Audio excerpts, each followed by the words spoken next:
वो पूछा बादशाह कि इतना बड़ा राजा आप हो तो राज के देख रेख में कितना सिपाही आप जौन मजदूर आप मंत्री रखे हो? साहब कभी कहे तू कितना रखे हो? कहा 1,00,000 सेना हमारे सीमा पर पहरा दे, 1,00,000 कर्मचारी मलगुजारी रसूलुल्लाह। अब कितना मैनेजर होगा, कितना मजदूर होगा, इसकी कोई गारंटी नहीं है। आपके पास कितना है? तो साहब करीम ने जवाब दिया, हमको दुश्मनी कहा किसी से कि हमसे न रखे। दुश्मन तो हमारा है नहीं दुनिया के अंदर में, हमको सेना रखने का क्या जरूरी है? बादशाह चुप। अगर कोई साधु है, अगर अखंड स्वरूप साधु है तो पूरा गड़ैया का भूमि नहीं का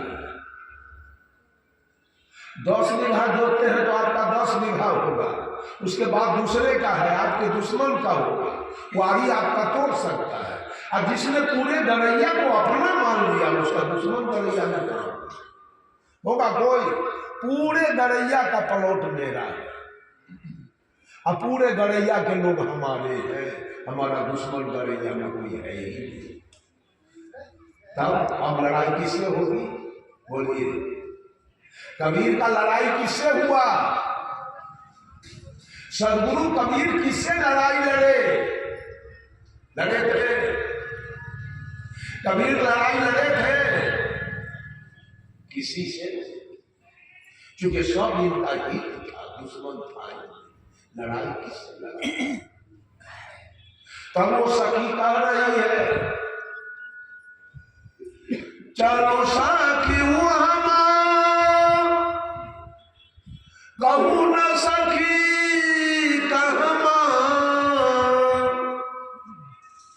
कहमा ये साधो जहां उलटेला सोस घड़ियार नीर नहीं के तहमाए साधो। जहां सोस घड़ियार, काम क्रोध लोभ मोह रूपी सोस घड़ियार कबीर ने शुक्ले में उल्टा दिया, जहां एक बूंद माया नदी पानी नहीं, सब उलट गया, सब मारा गया। कहती है वहां चलो, ऐसे महापुरुष के निकट चलो जिसने काम क्रोध लोभ मोह रूपी अहंकार रूपी सोच घड़ियाल को मान दिया है, वैसे पुरुष के निकट चलो। अंत में खोल रही है बात के, इतना देर तक तो झांक के बोली, अंत में खोल रही है, कहूं चलो सखियों हमा कहूं न सखी कहमा, चलो सखियों हमा कहूं न सखी कहमा, कहमा कहमा ए साधो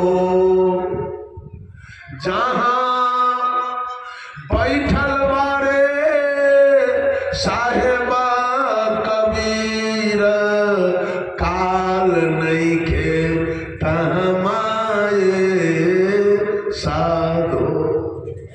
कबीर मीन्स दयाल। कबीर दयाल पुरुष बन के इस दुनिया में आए थे और लोग काल पुरुष बन के दुनिया में आए थे। जहां दयाल होगा वहां काल को रहने का गुंजाइश है क्या? जहां कबीर होंगे वहां काल रहेगा। ऐसे महापुरुष सदगुरु कबीर लिखने बात जान, कबीर बोलते थे, उनकी आवाज आपको सुनने में कड़ा लगेगा जरूर, लेकिन कैसे बोलते थे? जैसे कुम्हार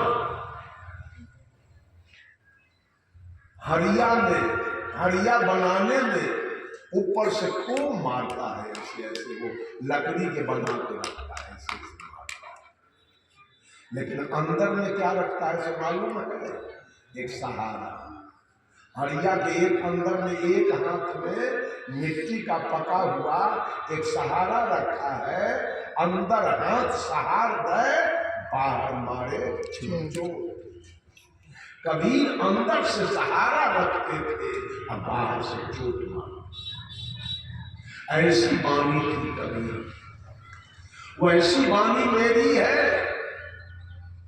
मैं बाहर से खूब कड़ा बोलता हूं, मैं चोट मारूंगा आपके ऊपर, लेकिन ये समझ लीजिए अंदर में मेरे पास गया का सहारा है।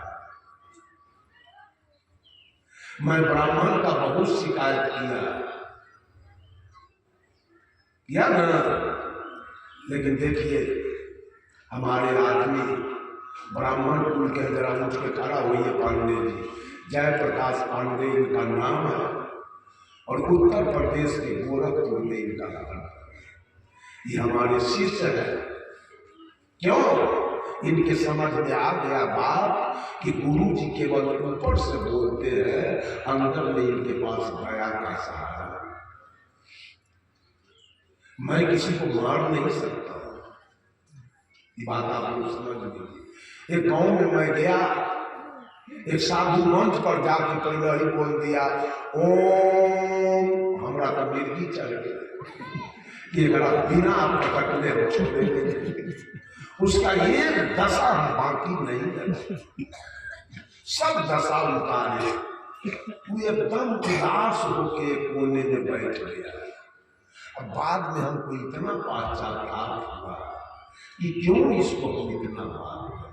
वो घरवैया हमको आरती के समय कुर्ता, धोती, गंजी, गमछा, चद्दर, पगड़ी सब, इतना मन में हमको अपना दुख हो गया कि सारा कपड़ा लेके उसके सामने गए और उसके हाथ में दे के बंदी कर दिए कि सारा कपड़ा पहन लीजिए।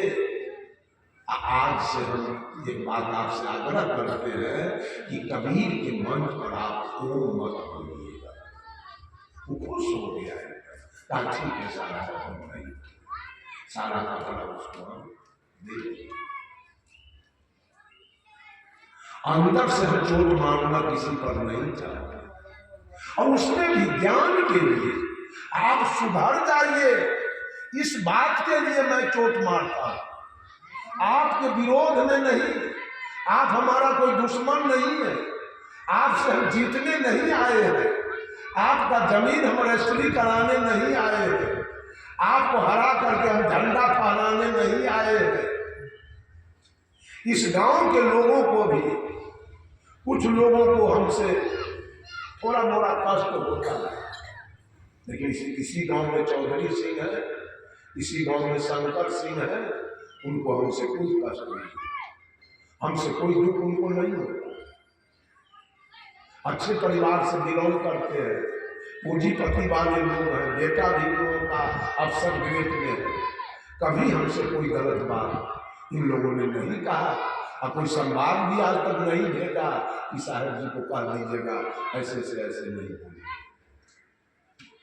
हम तो आपकी मंगल कामना करने के लिए आए कि आपका जो खर्च हो रहा है, अब बताइए 800 रुपये किलो मांस है, 1 किलो मांस लाओगे 4 प्राणी खाओगे, 1 किलो दूध ले आओगे तो 50 रुपया लगेगा, 750 रुपया का बचत। 1 किलो मछली का दाम कितना है, 1 भर गांजा का दाम कितना है, 1 बोतल दारू का दाम कितना है।